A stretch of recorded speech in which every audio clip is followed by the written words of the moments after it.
Bueno, ¿qué tal? Muy buenos días. El Instituto Superior de Ciencias de la Educación del Estado de México, en el marco del Seminario de Currículum e Innovación Educativa de la Maestría en Investigación de la Educación de esta generación, les da la más cordial bienvenida a este evento. Esta mañana, el doctor David Pérez Arenas habrá de moderar la sesión y él indicará la lógica a seguir en breve. De igual manera, tenemos al maestro Pedro Atilano Morales, quien habrá de comentar el libro que será presentado por nuestro conferencista y nuestro autor, el doctor José Luis Martínez Rosas. Doctor David, le dejo en uso de la palabra. Muy buenos días. Adelante. Gracias, Julio. Buen día a todos, buen día a todas, bienvenidos, bienvenidas. Un gusto nuevamente estar con ustedes en esta segunda actividad que los seminarios de currículum e innovación educativa de la sede Toluca, divisiones Tejupilco y Nextlalpan, organizamos dentro del marco de este seminario. En esta ocasión tenemos una actividad, dos actividades en uno, vamos a llamarle así, que es la presentación del libro denominado Innovación Educativa en Prácticas Educativas y Centros Escolares, y una conferencia por el autor. La presentación estará a cargo del maestro Pedro Atilano Morales y la conferencia a cargo del autor. Realmente es un gusto tener aquí a dos grandes académicos y bueno, además de académicos investigadores, a dos grandes amigos, uno de hace muchos, muchos años, de allá por principios de los 90, tuvimos el gusto de conocerlo en la maestría en docencia, la maestría en educación, práctica educativa en Guanajuato, uno de los primeros programas en los que estuvimos participando y apoyando, y donde conocimos a José Luis Rosas, Martínez Rosas. Y bueno, Pedro Atilano Morales, pues ya lo conocen muchos de ustedes, es compañero docente investigador del ISEM Tejupilco y compañero además del cuerpo académico. Pero bueno, la dinámica va a ser la siguiente. Vamos a iniciar con una presentación muy breve, primero sobre sobre el libro, una presentación que hará justo el compañero el maestro Pedro Atilano Morales, y después pasaremos a la conferencia a cargo del autor. Al final haremos un espacio para preguntas, para comentarios, por lo que les pedimos puedan ir haciendo llegar sus preguntas a través del chat y por supuesto, si hay tiempo, también abriremos el micrófono para que la puedan hacer directamente, pero nos ayudaría mucho que la fueran haciendo durante el chat conforme se va desarrollando. José Luis, bienvenido aquí a ISEM, al ISEM, al Instituto Superior de Ciencias de la Educación del Estado de México. Y bueno, Pedro, ¿qué te digo? Pues estamos en casa. Bienvenido y buen día. Gracias. Bien, pues vamos a iniciar primero con la presentación del libro, un tanto con la idea de que conozcan qué es lo que podemos encontrar en ese texto.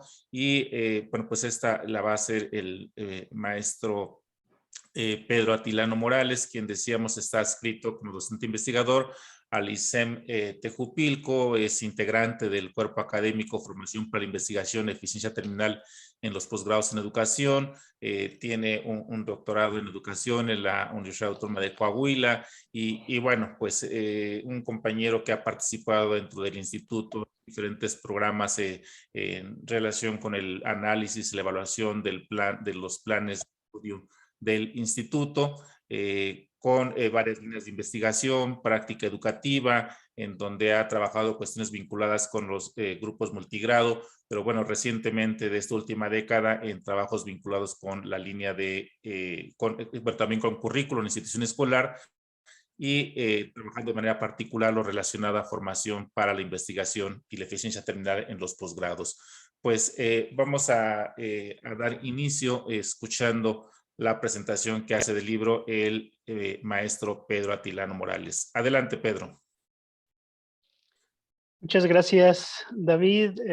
José Luis, pues bienvenido a esta actividad. Muchas gracias, compañeros que nos acompañan en esta actividad académica. Quiero comenzar diciendo que el texto que el día de hoy vamos a presentar y vamos a comentar de manera amplia lleva por título Innovación Educativa en Prácticas y Centros Escolares del doctor José Luis Martínez Rosas. Hay un dato curioso con respecto al libro, pero además muy interesante, que el doctor Martínez presenta casi al final de la obra. Él dice que, bueno, este libro, quiero decirles, está en formato digital, y él dice que a propósito de la sociedad del conocimiento, ahora, fíjense, el 90% de la información que se produce mundialmente se registra y acumula en formatos de tipo digital, y menos del 1% se objetiva en textos de carácter impreso. Entonces, esta obra que se presenta en formato digital, bueno, intenta también ponerse como en tono a estas circunstancias y a estas como necesidades que nos va planteando el contexto del manejo de la información y la... Es un gusto presentar esta obra del doctor Martínez, con quien he compartido algunos momentos académicos en la red de posgrados en educación. A propósito de esta actividad, vale la pena señalar que la posibilidad de intercambio es uno de los frutos de trabajo en las redes académicas. Hoy me complace presentarles el pensamiento, producción y aportes que sobre el campo de la innovación educativa exhibe el doctor Martínez. Un primer rasgo característico que quiero destacar de la obra es su congruencia, que se aprecia en varios sentidos. Solo mencionaré dos momentos de congruencia que para mí son significativos. Primeramente, los distintos apartados y planteamientos tienen una columna vertebral: la innovación como aspecto fundante en el desarrollo de la educación y en la producción del conocimiento. A lo largo de la obra se exponen una serie de elementos, los cuales no se desprenden de dicho eje conductor en la argumentación.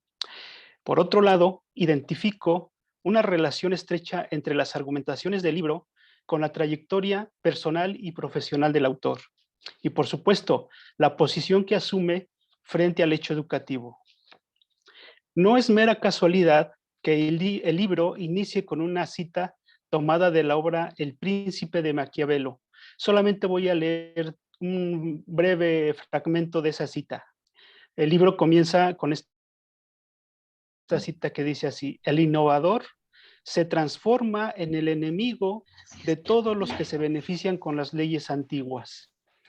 De esta forma se plantean los riesgos que implica la innovación, los posibles atentados contra el status quo de las prácticas educativas y las posibilidades emancipadoras que ésta ofrece como praxis que contempla una posición ética y política. Con el tiempo que tengo de conocer al doctor José Luis, puedo decir que es un sujeto inquieto, no sujetado, sino reflexivo, que actúa en consecuencia y con una posición crítica y ético-política frente a la educación. En los pasados estados del conocimiento, elaborados por el COMIE, el Consejo Mexicano de Investigación Educativa, en que es titulado La investigación curricular en México 2002-2011, en el capítulo 3 sobre las innovaciones curriculares, que este capítulo 3 fue coordinado por la doctora Frida Díaz Barriga, se identificó que el 60% de la producción en este tema de la innovación curricular se ubicó en el tema de las innovaciones curriculares, principalmente en el nivel superior, quedando como deuda histórica la indagación en la educación básica y media superior. En este mismo documento, los trabajos de investigación sobre las innovaciones curriculares dan cuenta de la implementación de las reformas educativas con un enfoque vertical, es decir, de afuera hacia adentro y de arriba hacia abajo, aunque se reconocen trabajos que dan cuenta del papel activo y de agencia de los actores, del cambio de mentalidad y de las prácticas educativas. El texto que hoy se presenta se reconoce que la innovación educativa y la investigación sobre ella es un campo de conocimiento no consolidado, es emergente y se perfila como un nuevo ámbito de investigación. Por ello, la obra resulta pertinente en estos momentos. En este mismo sentido, señala el autor, es deseable y pertinente en nuestros tiempos que la innovación se realice estando en el aula, en la escuela o formando parte del sistema educativo, es decir, desde dentro, y por supuesto, sistematizando y documentando tales experiencias. Por lo que esta obra representa un aporte importante para el campo educativo y, por supuesto, en el contexto nuestro, para nuestro seminario de currículum e innovación educativa. En esta obra, el lector podrá encontrar las características fundamentales sobre la noción de innovación educativa, sus sentidos y significados, los fundamentos filosóficos, epistemológicos, ontológicos, teóricos y metodológicos. La relación entre investigación, desarrollo e innovación. La manera de sistematizar e investigar la innovación que contempla referencias teóricas y metodológicas. Los tipos y escalas de innovación, el proceso de innovación, el objeto de la innovación, entre otras disertaciones. Cabe señalar que este texto es una orientación muy importante para quienes nos acercamos al campo de la innovación, dada las amplitudes que maneja, las argumentaciones importantes, no solamente para comprender el tema de la innovación, sino también para documentarla, investigarla y dar cuenta de ella. Como se puede observar, el libro expone de manera amplia y contundente los elementos centrales sobre la innovación educativa, los cuales seguramente incidirán en la formación de los sujetos educativos, en la comprensión y mejora de sus prácticas, en la producción de conocimiento. Sin embargo, no es un texto que cierre las reflexiones o discusiones sobre el campo. Al contrario, deja abiertas distintas brechas por donde seguir caminando. Mencionaré solo algunas que desde mi punto de vista son significativas. Primero, el texto nos deja una tarea, la tarea de documentar las experiencias innovadoras, exitosas o alternativas de los sujetos educativos en ámbitos cotidianos de la educación y, bueno, principalmente en el ámbito de la educación básica. En este mismo sentido, a partir de la innovación, nos deja la tarea de reconocer las prácticas y saberes de los sujetos sociales de la innovación. Bien, hay otra tarea que alcancé a identificar, es continuar trabajando en la construcción de una epistemología de la innovación educativa. Principalmente una epistemología que contemple, que se desarrolle de abajo hacia arriba o en el terreno de las prácticas cotidianas. Quiero decir que al respecto hay una posibilidad que está planteada ya por Sean, quien aporta de manera significativa argumentos sobre la epistemología de la práctica. Entonces ahí tenemos una beta importante que seguir trabajando. Otro, me parece que hay que seguir discutiendo, el libro va colocando esta idea, el analizar el carácter intrusivo de la innovación y de la intervención como metodología de la innovación.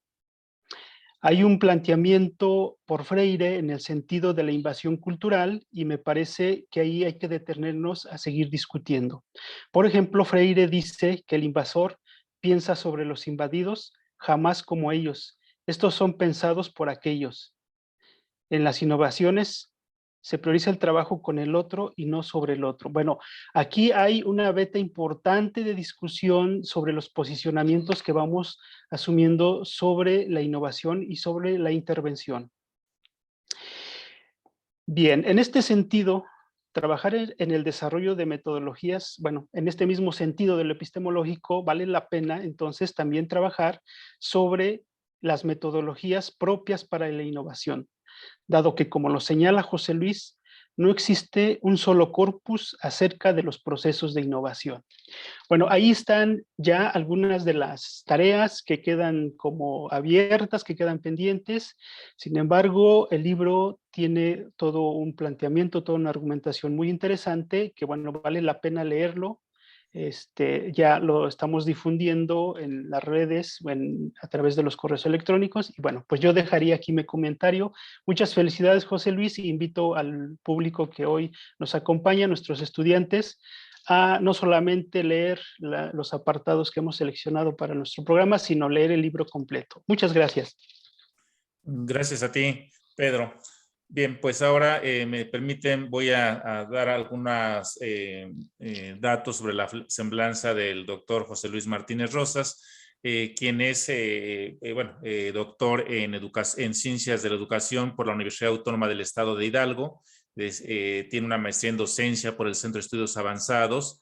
Decíamos también una maestría en práctica educativa en la Escuela Normal Superior Oficial de Guanajuato y una licenciatura en psicología en la también Universidad Autónoma en la Universidad Autónoma de Querétaro. El maestro José Luis, pues ha sido tutor es tutor de docente de posgrado desde 97 hasta la fecha, realizando funciones de docencia, investigación, difusión, asesoría de tesis y gestión.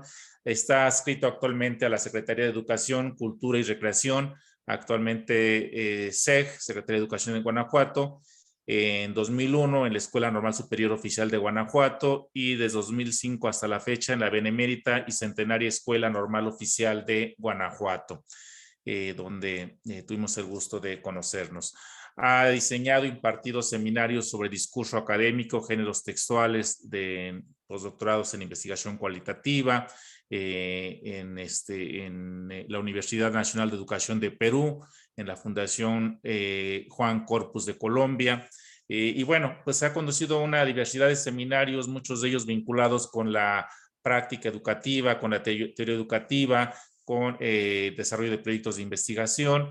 En el mismo sentido, ha sido coordinador del programa de posgrado de la Benemérita Escuela y Centenaria Normal Oficial de Guanajuato, y tiene varias líneas de investigación vinculadas con la práctica educativa, desde donde se han derivado una diversidad de libros, varios libros, varias capítulos del libro, artículos, y bueno, en el mismo sentido ha asesorado tesis de posgrado vinculado con estos temas que trabaja, y como decía también Pedro, ha sido integrante de la red de posgrados en educación en la que hemos estado también participando, y bueno, ha impartido igual muchas conferencias en diferentes eventos nacionales e internacionales, pero bueno, su trabajo más reciente prácticamente tiene unos meses que fue dado apenas a conocer justo en el Congreso de la Red de Posgrados de Educación, es este libro que el día de hoy nos va a presentar. José Luis, nuevamente muchas gracias por haber aceptado la invitación. Pido al Instituto Superior de Ciencias de la Educación del Estado de México. Pues vamos a iniciar con la conferencia. Tienes 40 minutos, cuando falten 5 minutos te indico para que ajustes tus tiempos. Bienvenido, José Luis. Sí, muchas gracias, David, y Pedro también por las palabras tan amables en la presentación, tanto del libro como de mi persona. Voy a tratar de abordar 7 aspectos que están todos incluidos en el libro, y el primero de ellos es acerca del sentido y el significado, que es algo problemático en cuanto nos referimos al tema. Y normalmente hay diferencias en cuanto a los significados que son apreciadas por los distintos autores que han escrito acerca del mismo. Pero creo que lo más relevante es la cuestión del sentido. El sentido de la innovación educativa subsume o, digamos, desborda, es mucho más amplio que el propio significado, y va teniendo también implicaciones para lo que significa el término, cómo nos referimos a él ya para trabajar en las prácticas cotidianas. El sentido incluye diversos aspectos de la relación del término y de los sujetos con el contexto en el que estamos situados. Por ejemplo, a mí me parece que la innovación educativa tiene un fuerte sustento ético y que a veces es omitido en algunos discursos cuando se refiere a la innovación. Básicamente partimos de algo que identificamos como una situación problemática, aunque hay varias perspectivas pues también acerca de la innovación, pero en esta relación del sujeto con su realidad identificamos carencias o circunstancias no deseables, y ahí está el germen de la parte ética en cuanto buscamos superar tal problemática para mejorar. Entonces vemos que algo es negativo, por así decirlo, y queremos transformar dicha situación en algo positivo. Básicamente, cuando abordamos el interés del investigador o del innovador, de forma más precisa, esta parte ética radica en el interés emancipatorio. Ahí se ubica, ahí está localizada. No es tanto en los aspectos propiamente teóricos o metodológicos, sino específicamente en el interés emancipador. Porque la realidad como está construida en un momento determinado se constriñe a las prácticas y a los sujetos. Entonces, ahí radica básicamente la parte ética. Claro que hay alrededor de esto una ética de la investigación que es incluso códigos morales del profesor y demás, ¿no? Y códigos en términos a veces escritos normativos, pero están alrededor de lo esencial es el interés emancipador, haciendo referencia a que hay otro tipo de intereses, uno de carácter técnico, otro de carácter práctico, que ya algunos autores como Habermas lo han planteado. Y obviamente este interés emancipador está ligado con una categoría epistemológica que es la praxis. A partir de que identificamos en el presente una situación problemática o varias y elegimos una para actuar, empezamos a visualizar un futuro donde la realidad es distinta. En la siguiente lámina, después de la agenda, estamos abordando este asunto del sentido. El futuro no es un solo futuro. Lo que sí tenemos en las manos es un presente. Y nunca hasta que no tengamos viajes a través del tiempo vamos a poder actuar directamente sobre el pasado, sobre el futuro, como nos lo plantean las películas o las obras literarias. En términos reales, todas las ciencias sociales son ciencias del presente y lo que está en el presente potencialmente son varios futuros. Entonces, a raíz de que abordamos un problema, empezamos a trabajar en la resolución de dicho problema visualizando un futuro mejor en la realidad educativa que estamos, en que estamos situados, ¿no? En este presente es el único que tenemos en las manos. Es una síntesis de un pasado que heredamos y el futuro en sí está constituido por numerosos instantes que incluso se nos escapan si quisiéramos apresarlo con las manos o de alguna manera. Solo podemos documentarlo. Este presente síntesis, entonces, de pasado y de posibles futuros. ¿Qué tipo de futuro construimos? Pues eso depende de cómo actuamos en el presente. Podemos actuar hacia un futuro de un desarrollo humano más pleno, hacia la sociedad del conocimiento, hacia desarrollar un enfoque de ciencia, tecnología y sociedad, etc. Y desde luego, en términos más asequibles, pues un futuro donde no existen los problemas que nosotros focalizamos para trabajar sobre ellos. Problemas como la reprobación u otros, ¿no? Es de lo más ocurrido, de la deserción o del bajo aprovechamiento, como se quiera determinar el presente problemático o la situación problemática en el presente. Entonces, el sentido es un conjunto de asuntos. Dicen, básicamente nos preguntamos, ¿y para qué? ¿Para qué innovar? Cuando nos hacemos esa pregunta, estamos abordando el sentido.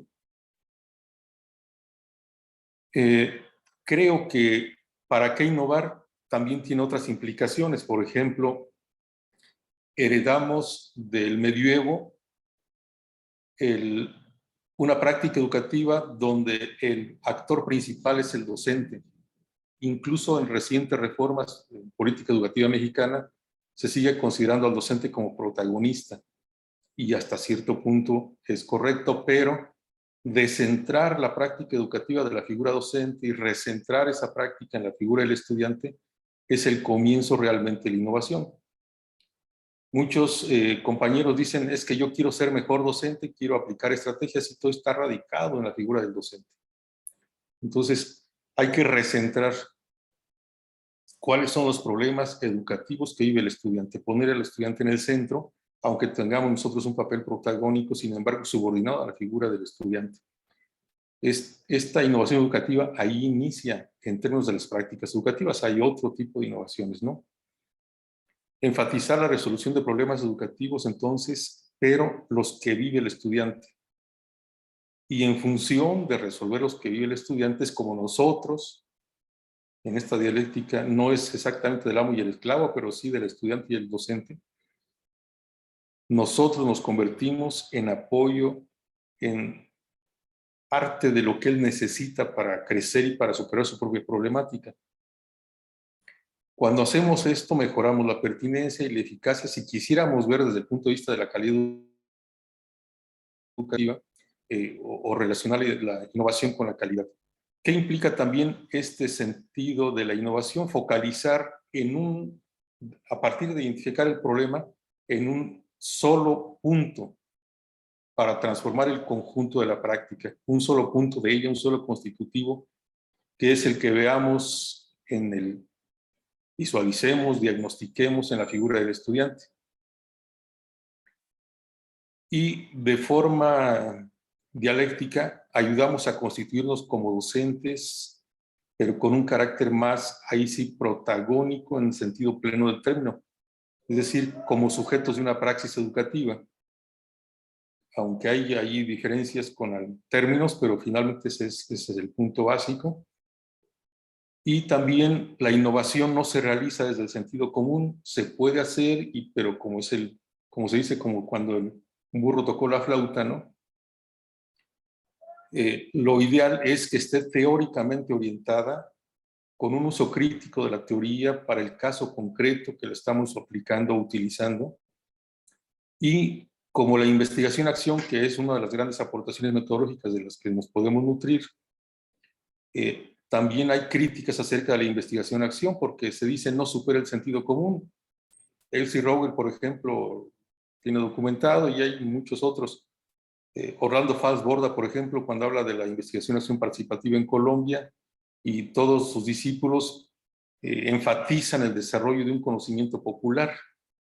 Entonces, esta falta de rigor, este recentrarse normalmente, o centrarse, mejor dicho, la investigación-acción, y sobre todo la investigación-acción participativa, en el plano del sentido común o del conocimiento popular, no ayuda mucho al rigor científico al que estamos acostumbrados en la educación superior y en otros ámbitos, ¿no? Digamos, todos estos asuntos están alrededor del sentido de la innovación. La innovación tiene que tener cierto rigor. ¿Qué significa? Pues la innovación es un tipo de cambio, porque toda la realidad cambia. La educación, los sistemas educativos aparentemente, o bueno, se podría decir que no cambia porque tienen cierta identidad, pero es una forma de verlo, y una forma que requiere además, para ser completa, heurística, requiere ver la posibilidad y la realidad del cambio. Entonces todo cambia, incluso nosotros, aunque seamos nosotros con nuestro propio nombre, sabemos que todas las células de nuestro cuerpo cambian en cierto periodo de tiempo, y nomás para dar un ejemplo, ¿verdad? Todo cambia. Pero si todo cambia, algo que Pablo Latapí trató de enfatizar mucho en su obra, y después autores o investigadores que están en el Centro de Estudios Educativos, también es la categoría de cambio, pero me parece insuficiente, porque el cambio es permanente, y lo que hay que visualizar es el tipo de cambio donde intencionalmente nosotros como docentes y los propios estudiantes participan. y busca mejoras. Ese es el tipo de cambio que podemos denominar como innovación educativa. Como tiene implicaciones teóricas, epistemológicas y demás, la parte efectivamente práctica es a la que le podríamos denominar intervención o bien autointervención. Aunque ya sabemos que constituir como objeto teórico algún elemento ya implica cierto tipo de acción sobre él.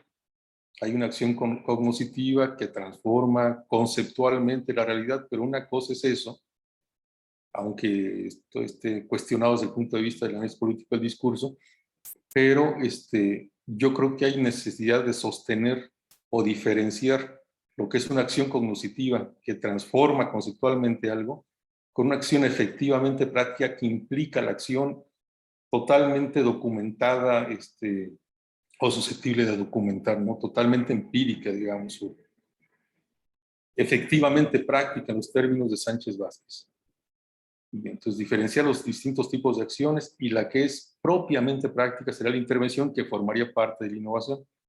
Ahora, cuando se trata de innovaciones que se desarrollan por el docente, el estudiante, son autointervenciones. Adelante, por favor.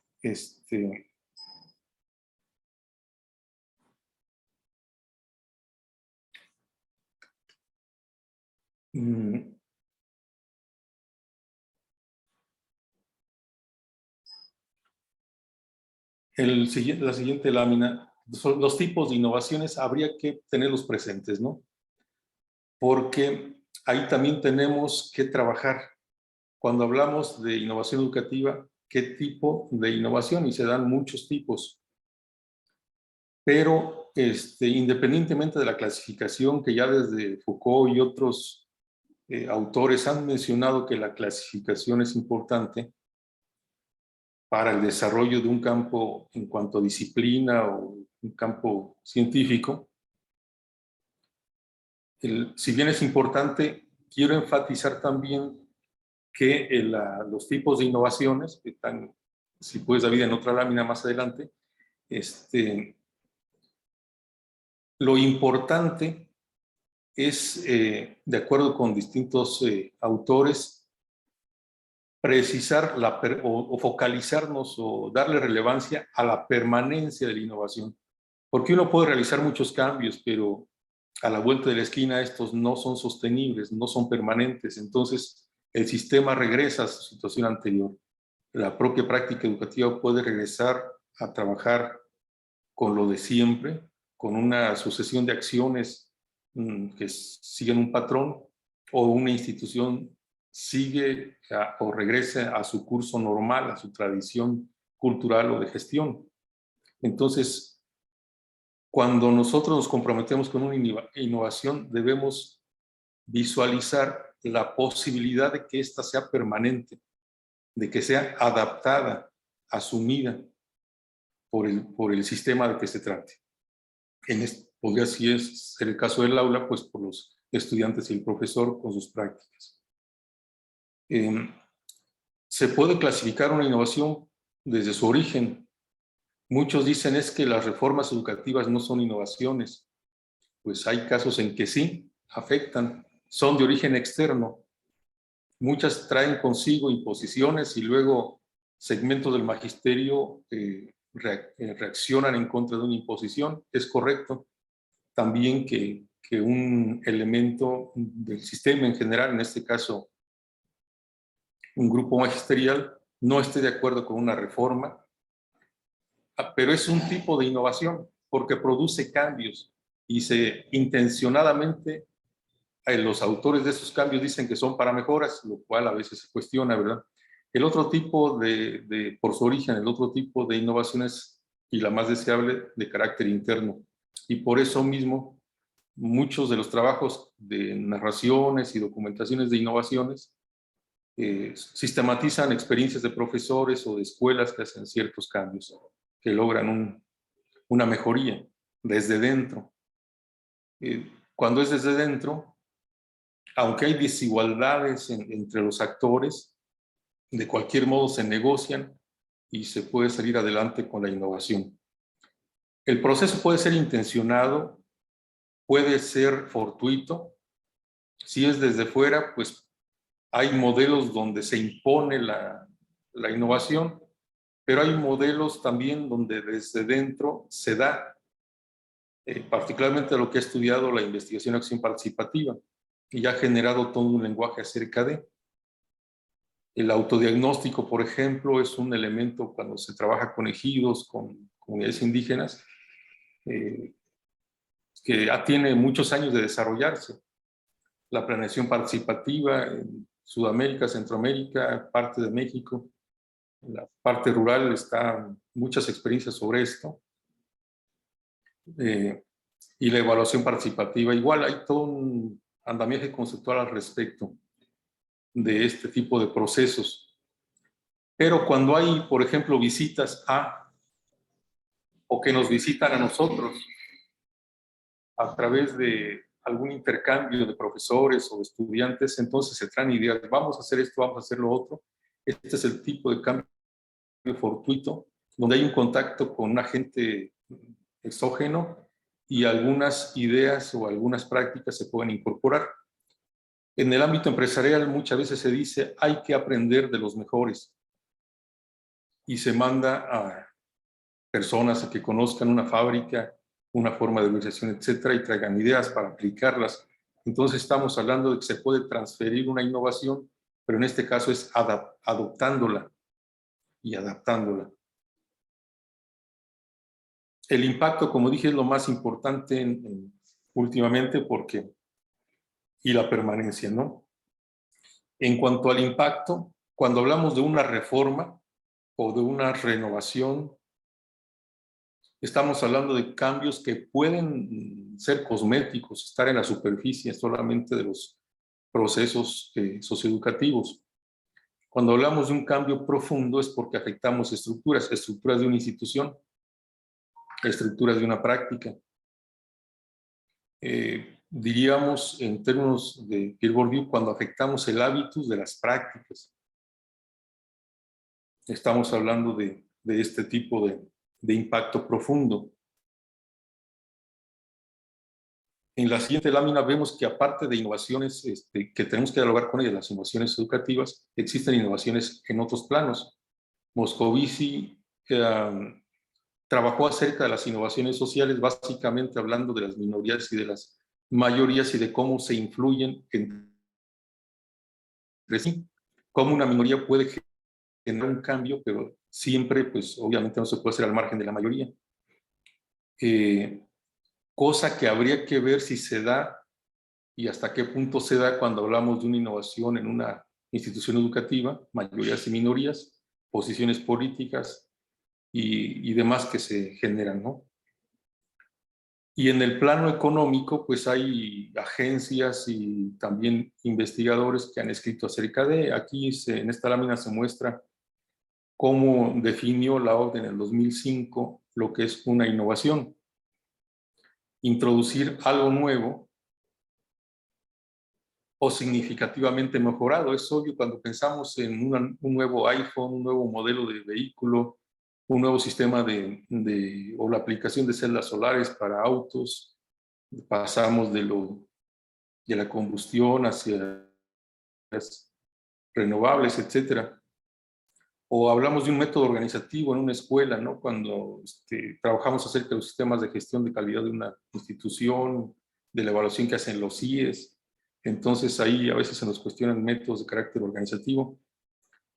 Y estas cuestiones son las que interesan en las instituciones cuando son evaluadas desde fuera o bien en las empresas. Y en el caso de las empresas está muy claro que el fin de una innovación es contribuir a mejorar las ventajas o la capacidad competitiva de la empresa con nuevos productos o procesos. Pensemos el paso del taylorismo hacia el toyotismo, etcétera, en materia de organización empresarial. En fin, nuestro caso se dice innovar para sobrevivir, porque aquellas que no innovan, pues no mantienen las ventajas competitivas y obviamente van a quebrar. Habría que ver si esto se presenta en el caso de las instituciones educativas. Esta lámina que se muestra ahorita es muy importante, a mi juicio. porque nos permite ver los tipos de cambio. Estamos en el presente, trabajamos normalmente lo que hacemos todos los días y vamos reproduciendo las estructuras institucionales y de la práctica cuando estamos en el salón de clase, y generamos un modelo de enseñanza y consecuentemente un modelo de aprendizaje que se reproduce cotidianamente y con lo cual el estudiante accede al conocimiento. Y nosotros, entre comillas, mostramos o dirigimos el trabajo del estudiante hacia esta estructura de acciones que se repiten como patrones normalmente. Por ejemplo, cuando hacemos una conferencia, pues ya sabemos cómo es el formato. Cuando hablamos de una mesa redonda, cuando hablamos de un taller, ya sabemos cuál es el formato. Son distintos tipos de estructuras para trabajar la práctica que contienen una reproducción porque, digamos, normalmente trabajamos de cierta manera y las prácticas institucionales igualmente son de cierta manera cotidianamente. Entonces estamos hablando de una reproducción de la entidad de que se trate y podemos esperar que el día de mañana esta tendencia inercial se mantenga, se siga reproduciendo los mismos esquemas o estructuras de relaciones y de prácticas. Entonces estamos en la posibilidad de anticipar un futuro probable, incluso como algunas agencias y autores con modelos matemáticos predecir cuál sería el futuro. Si en los resultados de una institución hacemos una regresión lineal y vemos que hay reprobación en el X bimestre en secundaria, en matemáticas, y vemos año con año hacia atrás que se reproduce el mismo fenómeno, podemos hacer una progresión lineal de prueba matemática, ¿sí? Haciendo una estadística muy sencilla, muy simple, y esperar que los mismos indicadores se reproduzcan. Es el futuro probable. Pero cuando decidimos trabajar sobre ese problema, podemos generar una tendencia de mejora y crear lo que se le dice en prospectiva un futurible o un futuro construido, construible, visualizado como mejora. Y entonces podemos situar un punto de inflexión cuando ya focalizamos el problema, cuando realizamos diferentes intervenciones prácticas sobre el mismo y entonces generamos una nueva tendencia donde ya el mismo ejemplo, y entonces los índices de reprobación son distintos. Generamos una nueva tendencia y una nueva reproducción que, si hubiéramos seguido el futuro probable, diríamos solo es como hipotético. Ese futuro no se pensaba que podría existir, pero si actuamos sobre en el presente sobre ese mismo problema, generamos un posible futuro, un futuro alternativo.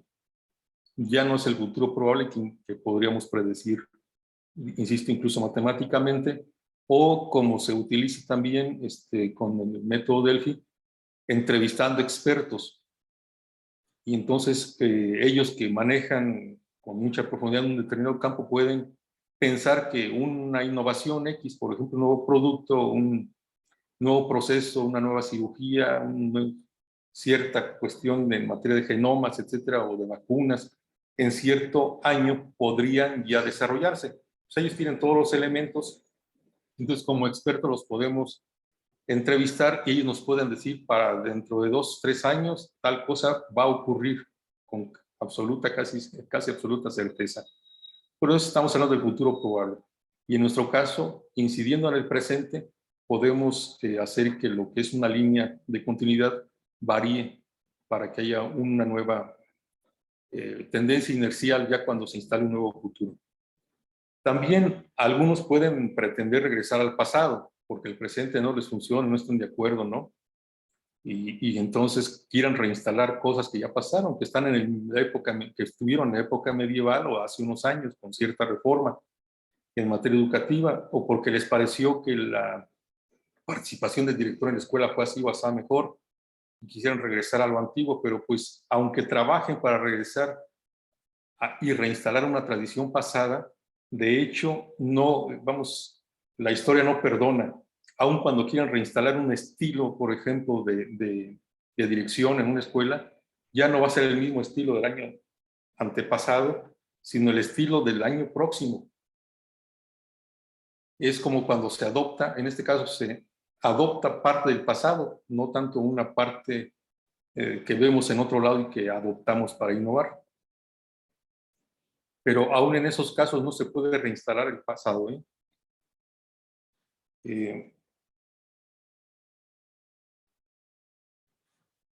Entonces, el trabajar con la innovación está matizada, está incrustada en una visión prospectiva y particularmente con un enfoque voluntarista donde los sujetos tienen la capacidad de modificar el presente hasta cierto punto.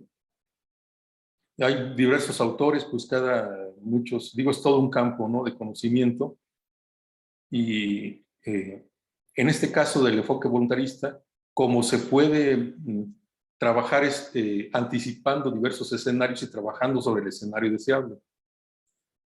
Se construyen escenarios y luego se trata de acomodar el presente para que vaya en el sentido del escenario que se desea. En el aula, pues hacemos lo mismo. Organizamos los elementos que están en la práctica educativa para darle el sentido que se desea y llegar al escenario deseable, que es la instalación de la innovación, donde ya no existe el problema educativo identificado previamente. Entonces, la innovación tiene una visión prospectiva. Y adoptamos los términos, por ejemplo, futurible. Entonces decimos, lo que deseamos como propósito de innovación es un futurible, es algo que se construye, susceptible de volver realidad.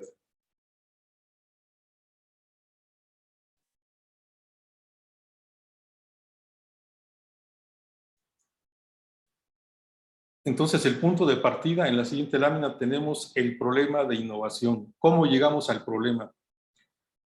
Si nosotros preguntamos a los estudiantes y a nosotros mismos, siendo honestos, hacemos un listado de problemas. Hoy tuve clases el día de ayer y a ver, ¿qué fue lo que no me gustó? Pues desde que se fue el internet hasta que no me di a entender con ciertas cosas, generó muchas dudas hasta el otro y hacemos un recuento de todas las situaciones problemáticas. Si hacemos esto en un periodo de tiempo más amplio, tenemos las que son más consistentes, los problemas más consistentes, pero vamos a trabajar sobre todos ellos. Mi punto de vista es que elijamos uno de ellos, un solo problema. Para pasar de este conjunto de problemas a uno solo, tenemos varias formas de hacerlo, por ejemplo, que ya están trabajadas. Sánchez Puentes abordó o planteó el campo problemático en algunos artículos en uno de sus libros. Creo que nos podemos a copiar otros elementos de carácter técnico. Por ejemplo, una tabla de relaciones causa-efecto, que me parece a mí lo más importante para empezar. Esas 20 o 10 o 6 problemas que visualizamos, los ponemos en listados y vemos el problema número 1, el de arriba, aunque tenga otro orden o otro número, ¿cuáles fueron sus causas? Pues de los mismos problemas que son los siguientes tenemos, ya que hay varias causas y a lo mejor algún otro se añade, así que vamos a tener 3, 4 causas del problema 1. Y este problema que está en el listado como número 1, ¿qué efectos tiene? Por ejemplo, soy muy malo en la cuestión de desarrollar láminas de PowerPoint o con otra aplicación. Entonces, el profesor no sabe usar el PowerPoint o es muy deficiente. Ok, ¿cuáles son los problemas que causa esta situación problemática? Son sus efectos, ¿no? ¿Y cuáles son las causas de que el profesor no sepa manejar el PowerPoint, por decir algo, ¿no? O que desconozca el contenido curricular a profundidad, que no sepa hablar de geometría, solo de aritmética, o que no sepa cuestiones de tiempo histórico en materia de historia, etcétera, ¿no? X situaciones problemáticas. Entonces, focalizar un problema a través de ver cuál es de este listado de problemas el que más causas tiene y el que más efectos provoca. Entonces, de manera visible, podemos organizar esto como a manera de una red de problemas, como hace Sánchez Puentes, y que nos va a parecer casi como un estropajo ahí, porque el problema número 1 afecta al problema 2, al 3 y al 5, mientras que el problema 5 afecta al problema 3, es la causa del problema 3, la causa del problema 2, etc. Es toda una red. de problemas. También podemos visualizarlo, como se va a ver en otra lámina, como un árbol. Ya cuando tenemos el problema principal es el tronco y las raíces son los problemas que eran su causa. Tienen este ejemplo aquí, 3 y 2, 5, 7 causas, un problema central que es el que vamos a atacar, y ese problema central, si lo atacamos, va a incidir en la mejora de 2 o 3 problemas más que son sus efectos. También podemos utilizar el diagrama Ishikawa, y ahí podemos incluir aspectos de teoría más allá de los propios saberes nuestros, y podemos utilizar varios elementos más. Cuando tenemos el problema central, que es el problema principal, el problema que vamos a focalizar, ya estamos casi en el problema de innovación, simplemente hay que formularlo como tal. ¿En cuánto tiempo vamos a trabajar sobre él? ¿Con qué sujetos vamos a trabajar? Y demás aspectos que se requieren para, tal como si fuera un problema de investigación, delimitarlo, nada más que en un sentido prospectivo. No buscamos conocerlo, sino superarlo, mejorarlo, ¿no? Entonces hay que realizar una delimitación empírica, una delimitación conceptual que es muy importante, es ahí donde ya interviene la teoría, porque la problematización anterior fue una etapa y ahora vamos a diagnosticar ese problema central en específico y lo vamos a hacer con el concurso de la teoría. Es decir, si nosotros decimos, mis alumnos no conocen o les cuesta mucho trabajo diferenciar el tiempo de corta, mediana y el de larga duración en términos históricos, son de quinto de primaria. Y no, entonces, ¿cómo le vamos a hacer para que ellos sean capaces de diferenciar los 3 básicos tiempos históricos, no? Entonces, ya cuando hablamos de tiempo histórico y de estos 3 tipos, ya estamos hablando de una aportación teórica con sustento en distintos autores, y entonces podemos diagnosticar, digamos, una matriz donde tenemos los componentes teóricos y luego los sujetos. El sujeto número 1, el estudiante número 1, conoce el tiempo de corta duración, sabe cómo es el hoy, incluso la semana, el mes, en qué consiste, nos puede visualizar y en el corto plazo, ¿no? Perdón, en una realidad de un nivel de realidad local. Y vamos, el mismo estudiante número 1 no conoce el tiempo de media duración y menos el tiempo de larga duración, se le dificulta mucho esta cuestión de los siglos, y entonces cuando tenemos una línea de tiempo, no puede ubicar los elementos, acontecimientos y personajes en esta línea de tiempo, etc. En fin, el chiste está en que con la teoría hagamos un diagnóstico fino. Ya no nos podemos contentar de que si va uno al médico dice yo tengo gripa y el médico dice pues usted tiene gripa. No, es que ahora hay que ver los indicadores de la gripa específicos, ¿no? Temperatura, el lloriqueo, etcétera. Y ya sabemos que usted tiene fiebre porque tiene 40 de temperatura. Y entonces, cuando uno ya tiene el problema específico con todos sus indicadores, a esto le llamamos el estado A, el punto de partida de la innovación. Y visualizamos en concordancia el estado B. En lugar de que tenga 40 de temperatura, lo ideal es que tenga 36 grados de temperatura o 37 grados. Correcto, ya sabemos. Y así cada rasgo del problema central.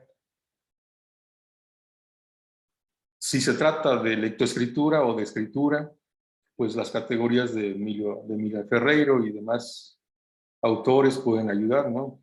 Tantos niños en el nivel silábico, en el nivel presilábico, estamos en la situación del problema. Y para visualizar el futuro deseable, 0 niños en el nivel presilábico, 10 niños en el nivel silábico, etcétera, ¿sí? Pues simplemente proyectamos el bien deseable hacia adelante, mientras dure la innovación, 6 meses, 2 meses, 1 año. Pero necesitamos el concurso de la teoría para diagnosticar de manera fina los componentes del problema y poder proyectar el futuro. Y el resto de los problemas quedaron en el entorno del problema central. Igualmente el resto de los constitutivos de una práctica. Mi tiempo o el tiempo curricular que voy a utilizar curricularmente para el tema, los recursos del salón de clase, todo queda en el contexto del problema, alrededor del problema que es ya el objeto de innovación. También el contexto institucional queda alrededor de. Nos vamos a centrar solamente en ese problema para resolverlo. Sabemos que afectándolo vamos a resolver en consecuencia un poquito otros problemas. Adelante.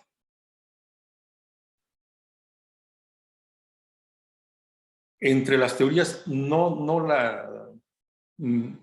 como cada foco, cada problemita en específico va a variar, porque varía mi grupo, porque vienen del año pasado, trabajaron con tal profesor y salieron deficientes en X materia, etcétera, pues entonces esa es, como yo lea, pues necesito incorporar la teoría específica de ese tema. Entonces indago en el estado del conocimiento, quiénes son los autores clásicos, los autores que en forma reciente me pueden aportar a través de artículos de investigación, y extraigo esos elementos para, insisto, el diagnóstico y para visualizar también qué se puede hacer, porque hay a veces ideas en los artículos, ¿no?, de cómo innovar, y las podemos incorporar. Pero para lo que queda en la periferia, que es todo el conjunto de la práctica educativa, pues ¿con qué teoría? ¿Cómo leo la práctica educativa? ¿Cuáles son sus constitutivos? ¿Puedo mi problema relacionarlo con un constitutivo de esta, que diga esta tal teoría? Si se trata de la teoría de Zavala, por ejemplo, que es muy usual en las licenciaturas en educación, que se refieran a la práctica educativa de su propia posición teórica, o la de Miguel Badres, o la más elemental, que es la del triángulo pedagógico, ¿con qué elemento de esta teoría más amplia vinculo mi problema?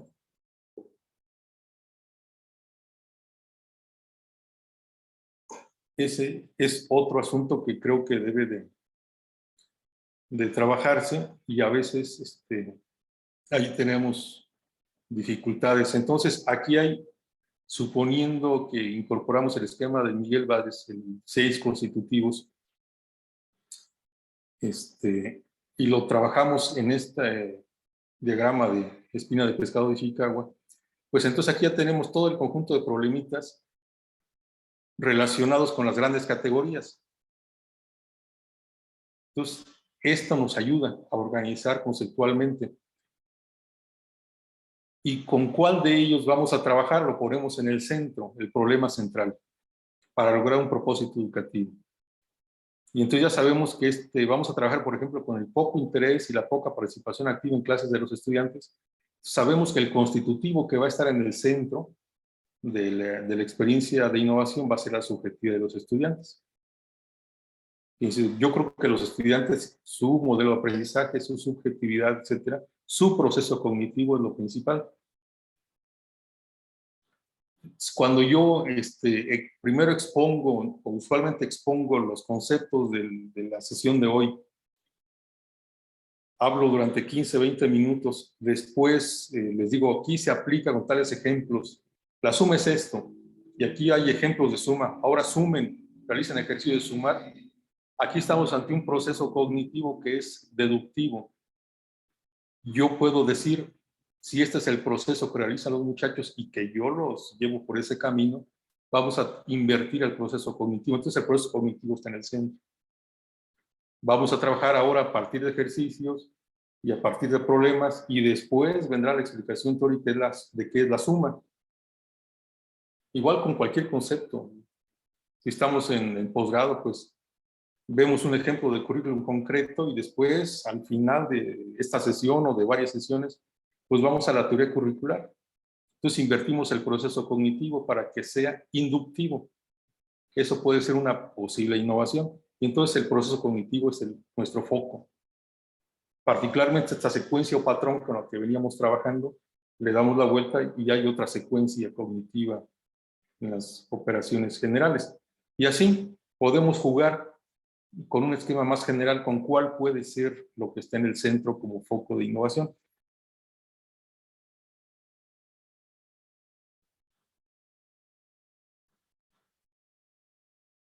Ahora ya sabemos con qué hay que trabajar, cuál problema, con qué teoría, cómo está organizado el conjunto de la práctica, y pues ahora vamos a formalizar lo que queremos hacer. El instrumento de plan de innovación es un buen instrumento, muy sencillo. Ahí en este documento escribimos cuál es el diagnóstico, el estado A, que comentaba del problema. los rasgos del problema que interpretamos del grupo, ¿no? Que puede ser un grupo de 3 estudiantes, de 5, de 10, todo el grupo de 30, de 35.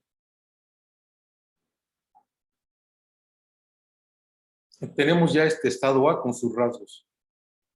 Si voy extrayendo información de uno en uno, pues hago una interpretación de toda mi columna o de todo el conjunto de indicadores o de elementos problemáticos que nos fue narrando cada uno, o los resultados de las pruebas objetivas de cada uno, y sacamos un promedio al final.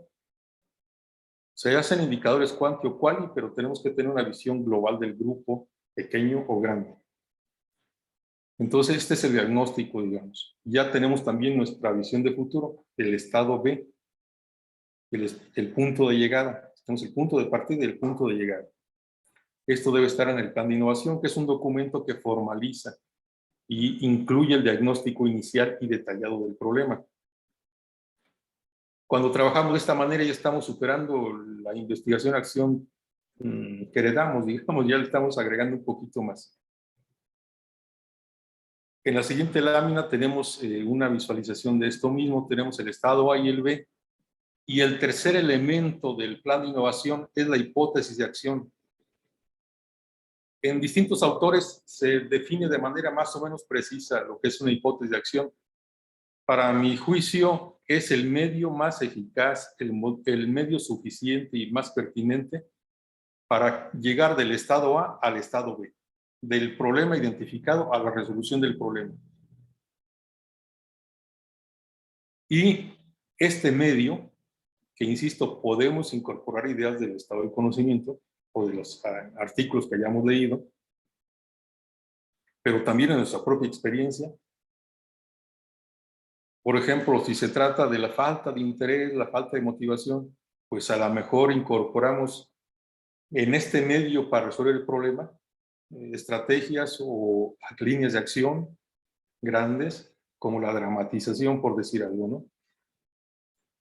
O dibujar, o etcétera, hacer experimentos físicos o experimentos virtuales, o etcétera. La hipótesis de acción va a contener, se va a desagregar después en varias líneas, que son las que vamos a someter a prueba. Por eso es hipótesis. Es un supuesto de que mediante esto llegamos hasta el estado deseado. Suponemos que aplicando esto resolvemos el problema. Entonces lo formalizamos en un documento, como está aquí abajo en una tabla. Situación inicial, situación final y lo que está de por medio, que sería la hipótesis de acción.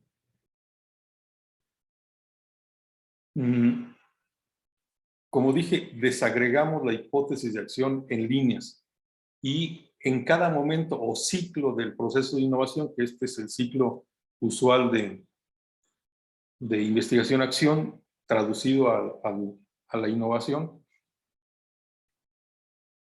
tenemos que planeamos con estas grandes líneas o estrategias, intervenimos efectivamente en forma práctica, las ponemos en práctica, por ejemplo, la dramatización que yo comentaba, y evaluamos el resultado, en espera de que hayamos hecho un gran avance con relación al problema, un gran avance hacia el estado B. Como normalmente no es así, pues nos vamos a la tarea de hacer otro proyectito para otro ciclo de acción. Entonces, si en el primer caso con el plan de innovación, aplicándolo, tenemos 4 operaciones, ya se van a reducir a 3 operaciones para la siguiente ocasión, porque la evaluación final se convierte en la evaluación diagnóstica o inicial, entonces nada más planificamos de nuevo, aplicamos y volvemos a evaluar. Y así en forma sucesiva, como lo indica en general la investigación-acción. Y a esto, a la formalización de este segundo ciclo, y tercero y cuarto en su caso, le llamamos proyecto de innovaciones. O sea, todo esto lo ponemos por escrito, ¿no? Lo que vamos planeando, lo que vamos obteniendo, lo que vamos evaluando. Tenemos 5 minutos, José Luis. Muy bien. En una lámina que está más adelante, cerramos el punto, quizá creo la última. Ese es el documento que nos puede ayudar para hacer el proyecto de cada ciclo. Adelante, en la número 8 esta. Vemos que la teoría, y creo que con esto cerramos, es muy importante porque nos permite, también incluyendo los últimos avances en el estado del conocimiento, porque son los autores clásicos. O sea, recurrimos a Piaget, pues sí, pero recurrimos a Ferreiro y recurrimos para diagnosticar el problema educativo con sus distintos componentes. Nos dan sugerencias para las líneas de acción y para el plan de innovación. Y finalmente nos permite tal teoría ver cuánto avanzamos, y no necesariamente se trata de lograr todo lo que he propuesto, sino acercarnos a la imagen objetivo, al estado B, a la resolución del problema. Entonces la teoría conduce todo el proceso, aparte de los aspectos metodológicos y demás elementos. Esto es importante porque cuando cerramos el ciclo, todo el proceso, sistematizando, a veces narramos, ¿no?, lo que fue sucediendo en el primer mes, el primer día y así sucesivamente, lo cual es válido, pero podemos ordenarlo bajo otras categorías esta sistematización. Entonces, ojalá allí le demos un lugar a la teoría porque, insisto, lo que está cuestionado para la investigación acciones que no aporta o no tiene suficiente rigor, y entonces creo que la formalización en documentos, plan de innovación, proyecto de innovación, la formalización del proceso y también el trabajar acerca de cómo se aplicó la teoría, nos puede ayudar a superar estas limitaciones con las que todavía trabajamos. Finalmente, el documento de sistematización puede ser la tesis o puede ser el informe. En el caso de una investigación, es la aportación que vamos a desarrollar nosotros para otros más que vengan a desarrollar ideas o experiencias posteriormente. Pues esto sería, digamos, lo que puedo comentarles hasta ahorita. Muchos más elementos los encontrarán en el libro. Y pues aquí dejo en las manos de ustedes todo este trabajo. Adelante, por favor, pues.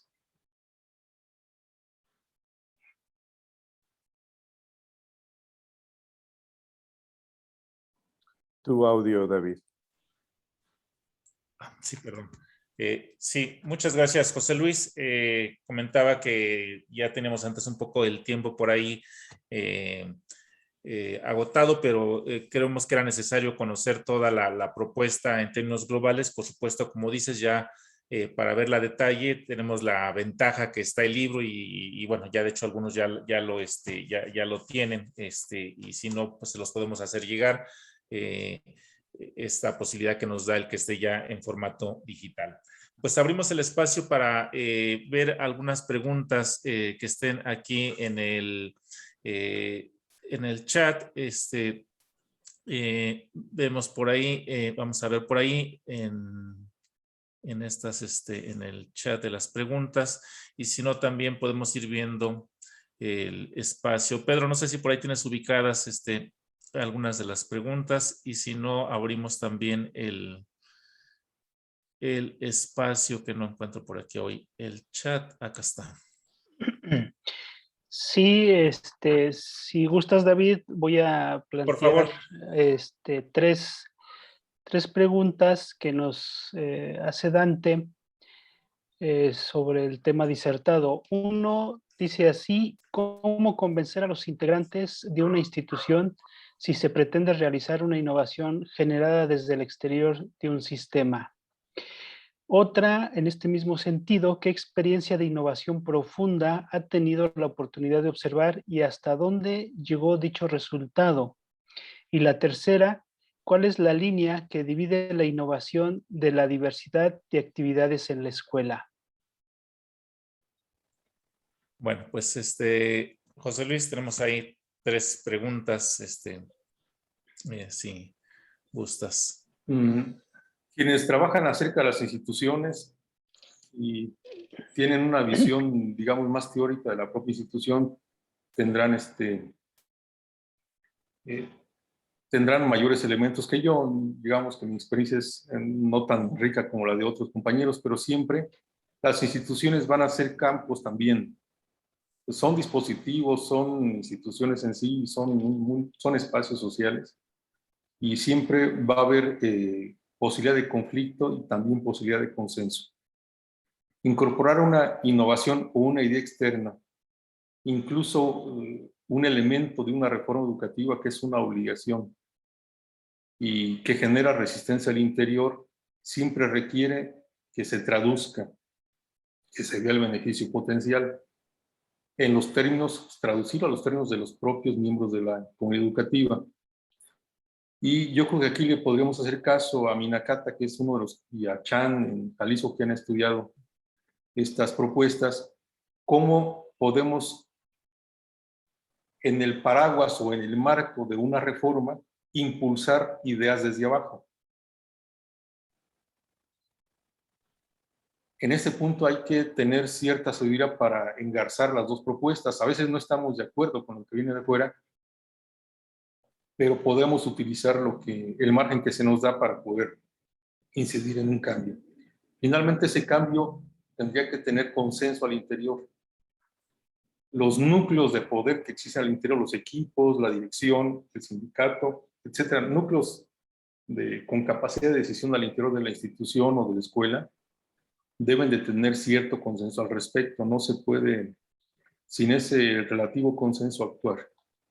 Para esto hay que convencer, vender la posibilidad de mejora a partir de la idea innovadora que queremos implementar. Y que los otros actores nos den el margen de acción o nos apoyen. No se puede hacer ningún cambio al interior si no hay un relativo consenso. Y lo que viene de fuera se puede utilizar, pero para esto hay que matizar lo que viene de fuera e incorporar también, incorporar algunos elementos externos, ya sea una reforma curricular o de administrativa, algunas prácticas de que hay que subir ahora tales cosas a la plataforma, etcétera, ¿sí? Hay que jugar con ello. El margen de autonomía es importante. Miren, en educación básica tenemos un currículum nacional. Está por ya en materia de escuelas normales que el currículum sea 50% federal y 50% estatal. El margen de autonomía curricular, el margen de autonomía organizativa, etcétera, cuenta mucho. ¿Con qué margen de autonomía cuenta la escuela? ¿Cuál es su carácter o su estatuto jurídico? Lo que yo aprendí a lo largo de muchas décadas respecto a ese punto es los estudiantes son una fuerza motriz para el cambio. Acompañan, no solo es asunto de profesores, ¿no? Tienen mucha fuerza los estudiantes y ellos pueden tomar en sus manos algún cambio, incluso curricular, cuando hay un margen de autonomía suficiente. ¿Qué experiencias innovadoras hay de distinto tipo, y hay modos de despertar la experiencia, pero siempre necesariamente interviene el consenso. Por ejemplo, podemos llevar una idea por decimos, aquí está un libro de cuentos que se desarrolló en la escuela preparatoria fulana, y yo estoy en una secundaria y están los grupos de maestros de español. Entonces, a ver, compañeros, vamos a reunirnos, lo que serían, para nuestro caso, cuerpos académicos o academias, ¿no? En la educación básica. O simplemente grupos de interés en algo, ¿no? En este caso, los profesores de español, miren, aquí está este libro de cuentos que se hizo en una prepa. ¿Podemos hacer algo parecido en la secundaria? Oigan, pero pues es que no, profesor, porque mire el currículum, mire, tenemos tales compromisos en el bimestre, las pruebas, el concurso, yo qué sé. Bueno, léanlo, valoren si los muchachos pueden producir cuentos, pueden producir poesía. Y alguno dice, pues podemos hacer un concurso, que podemos dedicar 15 días a este proceso, unos 30 minutos o 15 de la sesión a la redacción del cuento, avanzar, y si lo hacemos a lo largo del tiempo, pues podemos tener una serie de cuentos. Entonces ya empieza a recibirse la idea innovadora y a ser aceptada. Bueno, se acuerda en la academia que vamos a hacerlo, y se ponen los muchachos a escribir, y se les dice, pues ahora pónganse las pilas, porque aquí la ortografía, la sintaxis, etcétera, el sentido del cuento, el mensaje, si va a ser una fábula, etcétera, son importantes. Vamos a concursar y a ver quiénes son publicados. Y ahora digitalmente, pues eso lo podemos hacer, ¿no? Podemos hacer un libro de cuentos y publicarlo digitalmente sin problema. en mis tiempos, hace algunos años, costaba mucho dinero, ahora ya no tanto. Entonces, esas ideas se pueden cristalizar de manera sencilla. Y luego, que ya esté editado, se convierte en libro de texto, en parte de libros, digo, de consulta, pues, ahora vamos a ver cómo escribieron los de la generación anterior. Miren, fulano ya estaba en segundo, ahora está en tercero y escribió esto. Vamos a ver cómo escribió. Vamos a analizar los enunciados, sintaxis, oraciones, los verbos, etcétera. En fin, materia de consulta curricular. Y como ese hay muchos otros ejemplos de distinto caso. ¿Cuál es la diferencia entre innovación y mejora? ¿Y por qué llamarle innovación a una mejora? ¿Qué papel tiene el currículum en las innovaciones educativas? El currículum puede verse como camisa de fuerza, como límite, pero también como posibilidad. El currículum finalmente es interpretado y adaptado. No se aplica, pretendieron algunas reformas que lo aplicáramos, tal cual. Entonces nos ubicaban simplemente como transmisores y como actores en su mejor caso, ¿no? Como subprofesionales, como técnico que solamente vas a aplicar una prescripción. Realmente no es así. Hay mucho margen que se deja y hay manera de trabajar, y además cada vez tiende a ser más flexible la propuesta curricular con nuevas modalidades de enseñanza, con los proyectos, con la cuestión esta de la transversalidad, etc. Y la cuestión es que una innovación es un cambio intencionado que implica un esfuerzo adicional del profesor y de los estudiantes. Adicional porque dejamos las tareas cotidianas y las combinamos con lo que vamos a hacer de mejora. Entonces, la innovación supone una mejora, se pretende hacer una mejora. No simplemente es incluir nuevas tecnologías y demás, o incluir mapas conceptuales cuando no lo hemos hecho, sino el sentido que tiene la inclusión de eso. ¿Cuál es la mejoría que aporta? Porque si no es una cuestión a ciegas, ¿no? O para estar a la moda, estar a tono con las circunstancias. Y no es el caso, eso no es una innovación. Eso es simplemente incorporar nuevos elementos, pero sin modificar la lógica de trabajo, de la práctica o de la escuela. Entonces, la innovación implica mejora. No hay una diferencia en el sentido estricto. La innovación es todo el proceso e incluye productos, en su caso, y en el proceso o en el producto tiene que verse la mejora.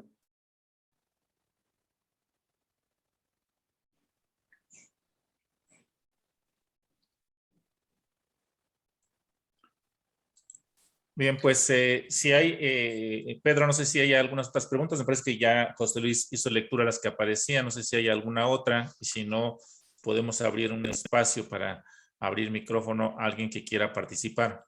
Mira, rápidamente, David, si me permites, yo sí quisiera plantear tres preguntas de las que están ahí escritas que me parecen interesantes. Una tiene que ver con este énfasis que en el libro aparece con respecto a la posición ético-política que asumimos quienes de pronto estamos en el ámbito educativo y que de pronto nos vemos involucrados en procesos de innovación. La pregunta dice, ¿qué hacer para no ser sujetos mínimos o sujetados al sistema? Creo que ahí hay una pregunta muy interesante con respecto a este tema. Otra más que me parece muy interesante, José Luis, es el tema de las prenociones. Al momento de focalizar un problema, cómo cuidarnos de las prenociones que tenemos, ¿sí? De nuestra teoría, de nuestros juicios, dado que en esta idea de que de pronto podemos percibir algún problema desde nuestra óptica, pero que para los actores o los agentes o los sujetos educativos tal vez no sea un problema para ellos, pero nosotros lo vemos como problema. Entonces, desde nuestras pronociones, ¿cómo trabajar con eso, no? Y un elemento más, una pregunta más tiene que ver con la temporalidad, es decir, ¿cuáles son como los tiempos que de pronto están ahí incrustados en el proceso de la innovación, ¿no? El tema mismo de la evaluación, en qué momentos hay que evaluar si algo fue innovador, no es innovación, el tiempo, cómo lograr la permanencia de una innovación, ¿no? Son algunas de las cosas que están ahí y que, bueno, me han llamado mucho la atención y quisiera compartir. Por supuesto que hay otras inquietudes, hay una serie de felicitaciones por el tema disertado, hay un agradecimiento también por el compartir el libro y compartir lo que ahora José Luis nos ha expuesto. Gracias, David. Adelante, José Luis. Sí, el sujeto mínimo es el que no, está más sujetado a los procesos inerciales, ¿no? No pone mucho de sí para generar cambios. Digamos, en el léxico usual de los profesores, como mucho se ha criticado, pero algunos lo seguimos haciendo en ocasiones, o se sigue haciendo por una buena parte, es que yo hago como que trabajo y hacen como que me pagan, entonces ahí vamos llevándola sin involucrarme mucho, sin implicarme en la tarea educativa, ¿no? La tarea educativa es una tarea que requiere pasión y la innovación, no, además de ética, requiere este misticismo, esta pasión por instalar una realidad distinta. En el ámbito educativo, pues estamos acotados al propósito de la educación, o sea, lograr nuevas condiciones o una mejora en las circunstancias educativas. Entonces, el sujeto que se despliega en este pequeño espacio, si se quiere, de las aulas y de la escuela, es el que aprovecha estas circunstancias ya dadas para generar los cambios posibles. No hay la utopía en general, no es posible, ¿no? Si no se traduce en un proyecto y ese proyecto reconoce los límites de las circunstancias, sabe hasta dónde es posible estirar las cosas, sabe hasta dónde también uno se arriesga, hasta dónde trastoca ciertos intereses creados o prácticas que ya están enquistadas, ¿no? Y entonces hay que ir midiendo las cosas. No se puede de la noche a la mañana obtener todo lo deseable, hay que matizar y hay que saber no negociar con ese término, pero sí saber mediar con los demás colegas, con las circunstancias y con la propia capacidad nuestra y de los estudiantes. O sea, tampoco nadie es Superman. Nadie es cualquier héroe de alguna película, ¿no? Somos personas de carne y hueso con límites, pero hay que jugar con ellos y el esfuerzo de transformación, asumirlo con pasión. Entonces, un sujeto mínimo es el sujeto que está simplemente adaptado a la inercia y que no se contenta con seguir las tradiciones. Si acaso se pone a tono, pero normalmente no hace un esfuerzo más allá. Y se requiere pues esa pasión. La cuestión de las prenociones está complicado, pero yo creo que en el punto de la identificar y poder ya documentar, objetivar, porque uno trae aquí la serie de problemas que uno vive, pero ya cuando las saca y las pone en el papel o en el Word, ahí en un texto, empieza ya el trabajo de separar la subjetividad y poner fuera del sujeto lo que el sujeto trae, externalizar en la jerga de la gestión del conocimiento. Cuando se inicia y lo ordena uno en problemas, empieza ya ese proceso de ir superando las prenociones. Pero ahora, la cuestión de la incorporación de la teoría, de la incorporación de la experiencia de otros a través de la teoría, es el punto más importante. Y finalmente, cuando uno termina el proceso de sistematización, ya iremos al final, y se pone a escribir, a visualizar de manera completa el proceso, uno vuelve a aprender del proceso. Entonces, esto ya le da una superación a mi propia concepción del proceso, un algo más. Ya nos dio una visión heurística, una visión totalizante o totalizadora. de una realidad pasada. Entonces la sistematización sí sirve mucho, aunque tiene que superar el mero esquema de una narración. Entonces hay momentos en que supera las prenociones y siempre hay que tener cuidado de uno, cuidado de sí, cuidado de los teoría, porque uno cuando empieza a decir, ya tengo el problema, y luego los compañeros, nosotros mismos, cuando tenemos un proyecto de investigación, estamos casados, no queremos, qué frasecita tan bonita me salió aquí, no, ya no podemos, estamos muy mezclados emotivamente con eso. Los compañeros eligen 5 conceptos claves, les digo, óiganme, por favor, desglósalos, ve, defínelos, con base en cierto, o 2, 3 autores, define tú mismo, si no incorpora la definición de tal autor. Ahora analiza la definición, subraya qué contiene y ve cuál es el problema para operacionalizar este concepto, para convertirlo en un elemento de diagnóstico. Entonces estamos muy casados ya con, híjole, no hayan qué conceptos dejar a un ladito. Pues, es que para otra experiencia puedes trabajar con otra serie de elementos. Por ejemplo, si estamos trabajando con tiempo histórico, trabajar con identidad nacional, etcétera, etcétera, con una serie de conceptos es muy complejo. Entonces, uno está emocionalmente vinculado con su obra. Y esa es una parte que hay que tener siempre mucho cuidado y tratar de distanciarnos de. Así que hay muchos elementos. Yo no diría más que tanto el método como la teoría ayudan.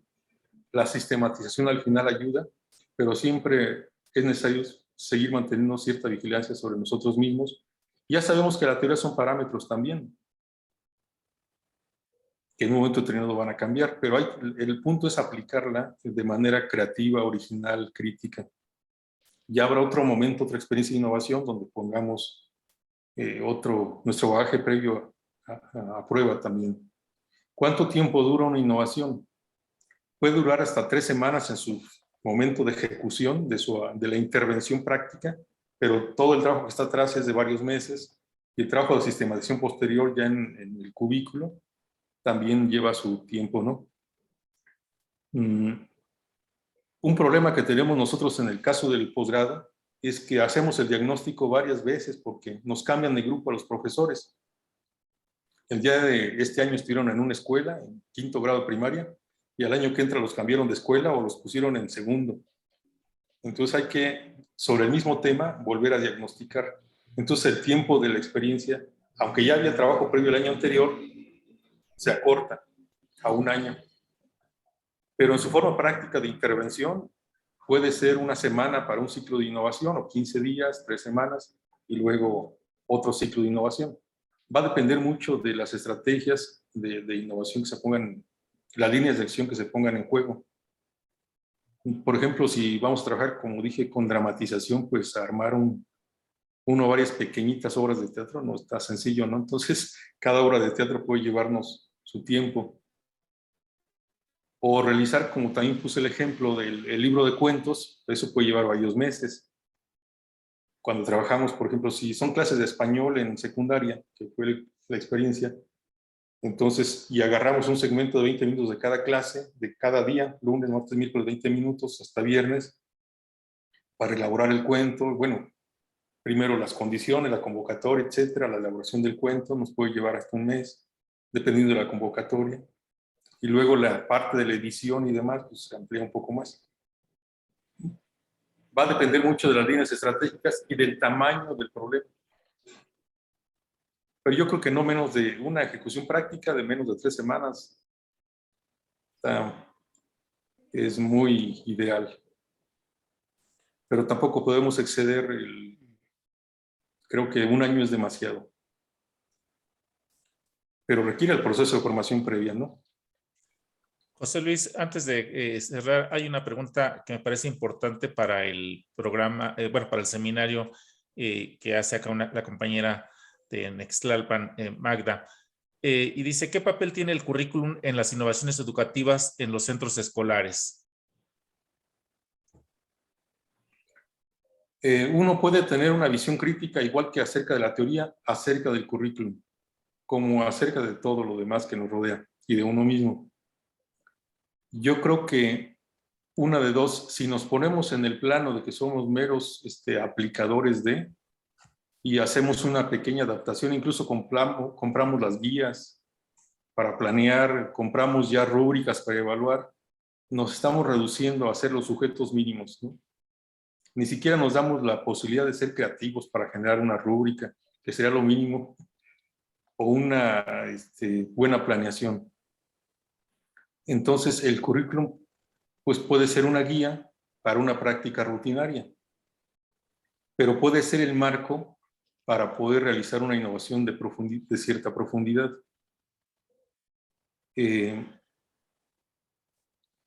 Podemos usar el currículum para que sea una especie de marco en el cual podemos generar una experiencia sin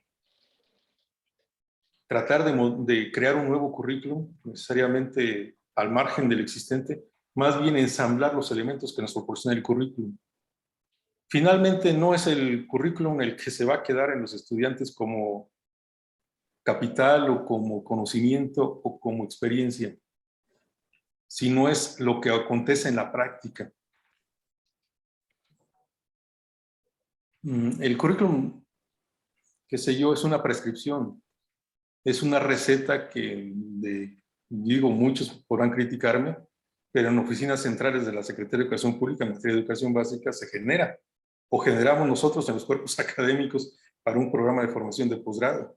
Es una prescripción, es una guía. Nos prefigura un estado, un recorrido, un punto de llegada con un perfil de egreso, pero no nos da todo.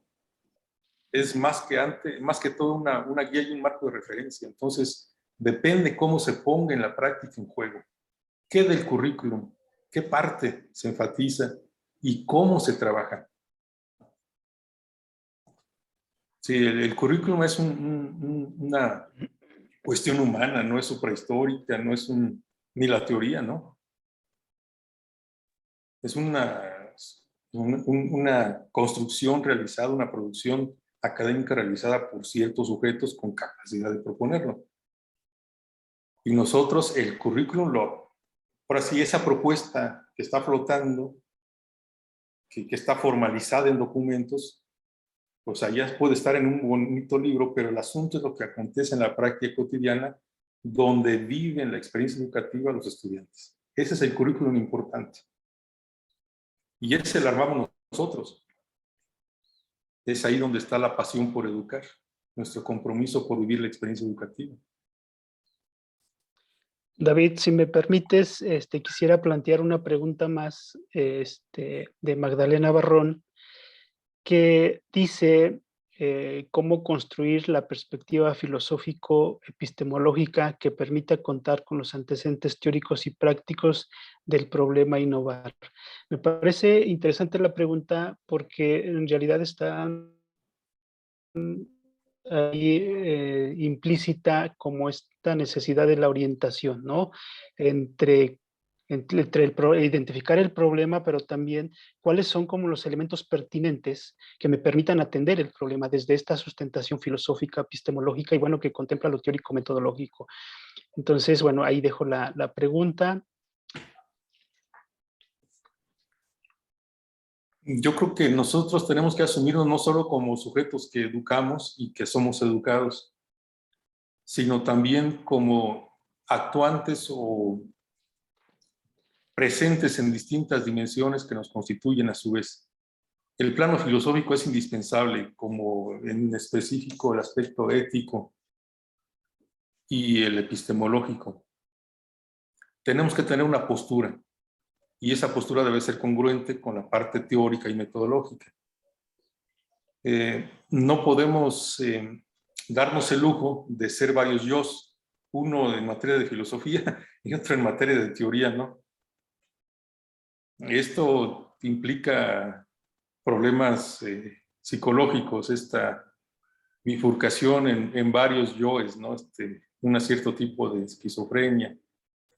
No, yo creo que no, tenemos que ser congruentes a pesar de que sabemos que los cierres que buscamos no los podemos lograr de manera completa y solamente hasta cierto punto y históricamente. Es decir, la congruencia siempre tiene intersticios, siempre al momento que va evolucionando la filosofía o evoluciona el sujeto, pues se abre el discurso o se abre el sujeto, ¿no?, a las nuevas condiciones. Pero siempre hay que buscar la congruencia de fondo entre todos estos planteamientos. Entonces, como sujeto tenemos que, porque es una dimensión, Freire ya lo decía, o sea, la práctica educativa es política, pero no solo es política, es también económica, es administrativa, es social, es discursiva, es etcétera, ¿no? Múltiples dimensiones, multidimensional. Nosotros como sujetos igualmente lo somos, y nuestra preocupación, nuestra exigencia es que no nos escindamos tanto, que nos rompamos en fragmentos, sino tengamos que ser más bien congruentes para que podamos articular estos diferentes elementos y podernos apoyar en ellos. Que la filosofía, la declaración de valores éticos o de principios éticos nos fortalezca y nos dé capacidad de, a partir de la fortaleza, tener esta capacidad de incidir en el entorno, en el plano local, como educadores. Si estamos en otro plano, pues podemos incidir en mejor medida. Entonces sí tenemos que tener una filosofía acorde con, y yo creo que, bueno, cada quien tenemos nuestros propios autores y corrientes y posicionamientos. Y yo creo que tenemos obligación de tener un posicionamiento filosófico y un posicionamiento moral, igual que un posicionamiento político. Y tenemos la obligación de que estos entre sí sean congruentes. Yo en lo específico, pues, por mi propia historia, o sea, yo trabajé con indígenas en materia de culturas populares, con campesinos antes en materia de construcción de vivienda, y fui llevando las cosas en paralelo. Por eso el asunto de la innovación me motiva, porque es una expresión de la posibilidad de cambio.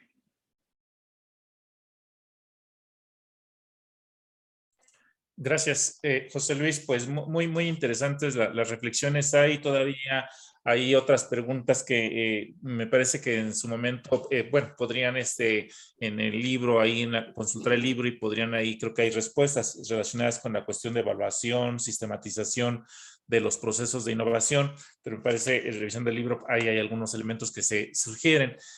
Antes de cerrar, yo solamente quisiera dejar algunos aspectos para la reflexión, para el análisis, que creo que en otro momento, afortunadamente en los seminarios de currículum tenemos todavía espacio, tiempo para seguir, para recuperar, para retomar la discusión, y creo que aquí se han abierto ya algunos ejes importantes. La innovación no reducida a una cuestión técnica instrumental, sino la innovación vinculada, señalaba José Luis, con dos dimensiones que me parecen centrales: la dimensión ética, la dimensión teórico-epistémica, diríamos, va un tanto articulada.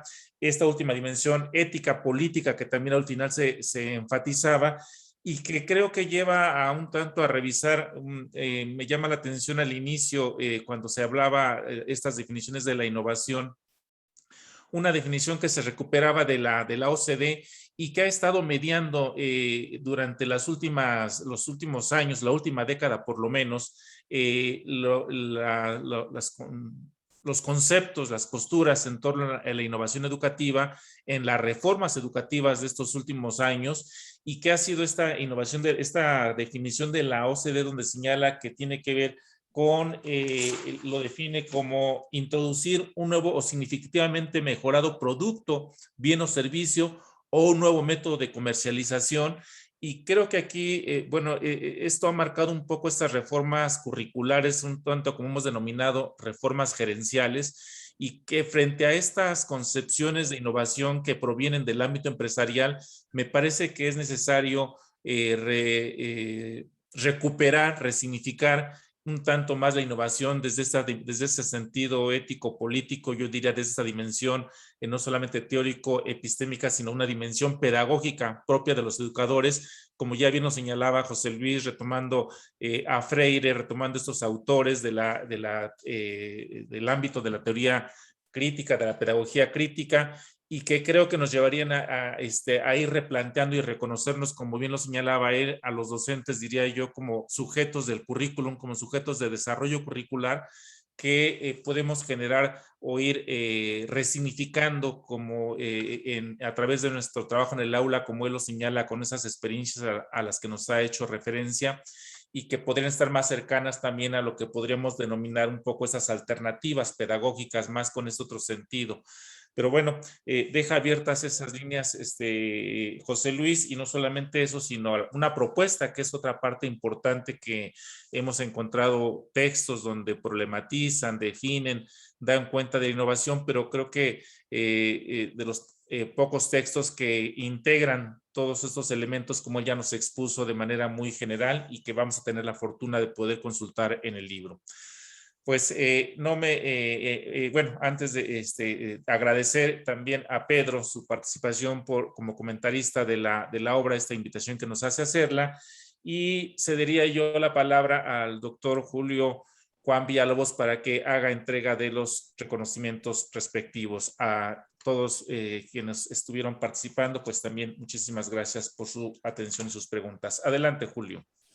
Muchas gracias, David. Colegas, todos, muchas gracias por su asistencia esta mañana, tanto a nuestros alumnos, nuestros invitados general, alumnos del programa de maestría, por supuesto, del programa de doctorado, y me toca oficialmente hacer la entrega de los reconocimientos de parte de nuestro director general a este evento, que como ustedes saben es uno de los eventos que hemos integrado desde el Seminario de Currículum e Innovación Educativa para Maestría.